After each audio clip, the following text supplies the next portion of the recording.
किसी के दूर जाने से, ताल्लुक टूट जाने से,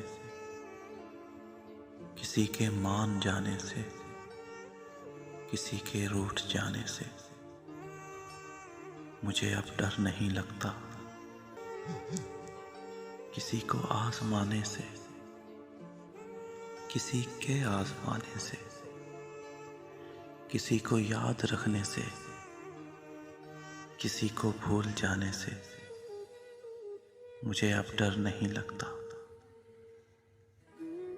किसी को छोड़ देने से, किसी के छोड़ देने से, न शम्मा को जलाने से, न शम्मा को बुझाने से मुझे अब डर नहीं लगता। अकेले मुस्कुराने से, कभी आंसू बहाने से, न उस सारे जमाने से, हकीकत से फसाने से मुझे अब डर नहीं लगता।